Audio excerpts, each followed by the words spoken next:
Okay, hello. This is my Commonplace book entry number 2. So my 3 quotes. Oh, and my name is Sarah Jackson. My 3 quotes that, well, 3 quotes that I got out of the specific unlearning entry was the first one is, but do they really produce good writing? And what they're talking about is the habits that were instilled and the rules that were decided on what makes a good writer or a smart student or someone who is above others with their knowledge, and what makes their stories and their writings better than others. And the reason that this one stuck out to me was because it's a specific set of rules for everybody, which means every single person follows these specific set of rules. But everybody's different. So to me, whenever every single person follows one set of rules and they're expected to have that as their overall guide to follow, and every single person has to make their story work within those protocols or those restrictions or those guidelines, I feel like it changes the dynamic of where you're coming from with perspective of your story and how you apply it to the way that it made you feel. I think it takes away value from the connection that you had with what you're writing about, and it's something that had bothered me a lot growing up because I would write about things and my teacher would be like, well, that's not really what I wanted you to write about. Like, you could have done that subject, but the way that you wrote it wasn't how I wanted you to write it. And to me, I was like, the way that I wrote it is the only way that I would have wanted to write it. But I still followed those rules, just not to a T. Like, I still wrote grammatically correct, everything along those lines. They were all good. It wasn't like it was a bad paper or anything. It just didn't fit within those guidelines, and so it wasn't a good enough story. So, I mean, I didn't get an awful grade on it, but I got, I think, like a low B on it. I got like an 82%, so I don't know, something along those lines. And I was really disappointed because I was like, that story meant a lot to me. It was a big part of my life, what I was writing about, and it took a lot of vulnerability for me to write about that and share that with someone, for them to just not think anything of it, and instead of appreciating the story and being like, the point of writing is to be creative. It's to see perspectives. Even if you're writing on the same thing as somebody, no one's perspective is the same. We could all hear the same thing from one person. Like, let's say you go to church and you're religious and you go and you listen to the pastor and what he's preaching about, and every single person that's in that church, they're all perceiving it a different way.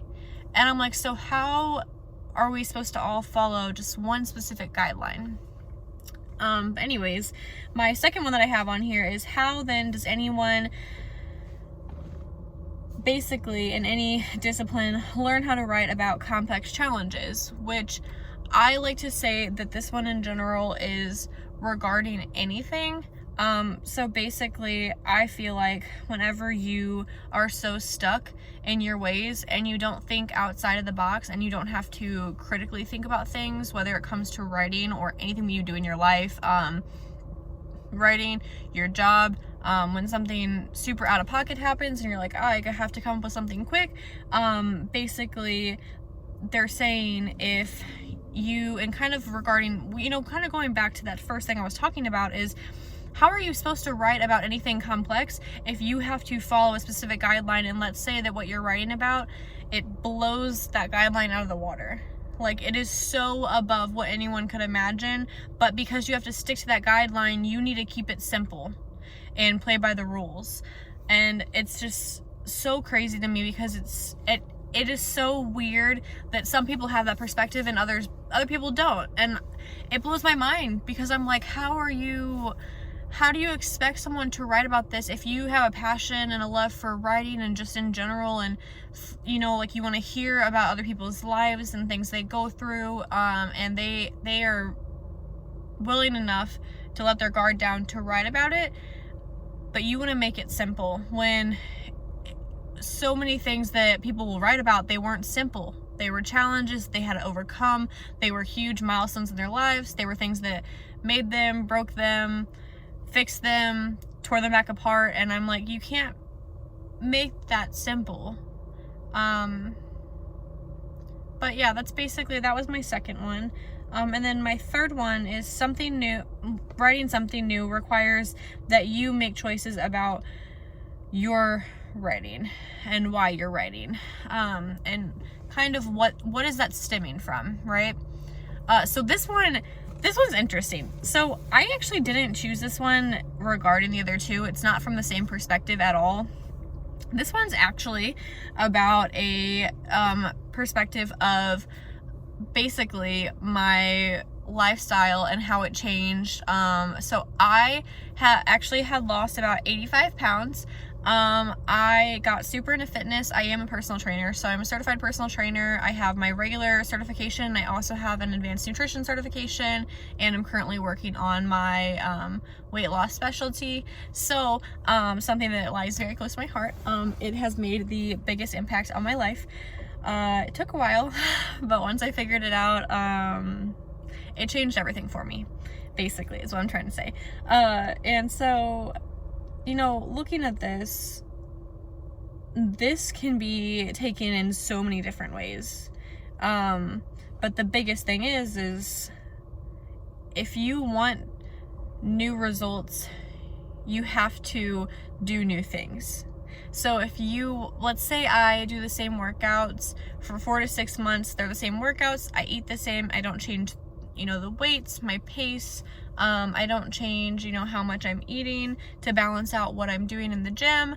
How do you expect to see new results? You don't. You're gonna be in this weird maintenance phase, which is odd because I usually say you don't maintain, you either get better or you get worse. But the reality of it is you're either getting a little bit better or a little bit worse.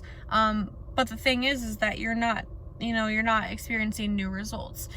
So the thing about that really stuck out to me is you have to do new things. You have to get uncomfortable in order to ever be comfortable. With anything that you do, you have to do new things that challenge you and that push you and that stress you out, because you don't know what is on the other side.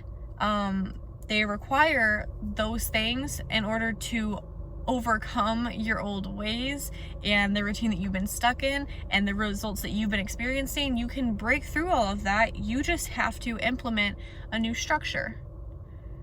And everything that I've talked about today ties back together, and it's all super important because it's always overlooked. And yeah. And then today's date is September 14th. It is 2:54 in the afternoon. I am in my car. I am doing this in between work. But yeah, anyways, I hope that all made sense. I hope that I am doing these right. I do like talking. I think that there's more emotion in talking. I know that our essays, our actual papers have to be written, but I'm trying to take advantage of having more of like a face-to-face interaction to where you can see me, you can hear me, you can tell the message I'm trying to send across the screen rather than just typing something out. But yeah, all right. Well, have a good rest of your day. I hope you liked it.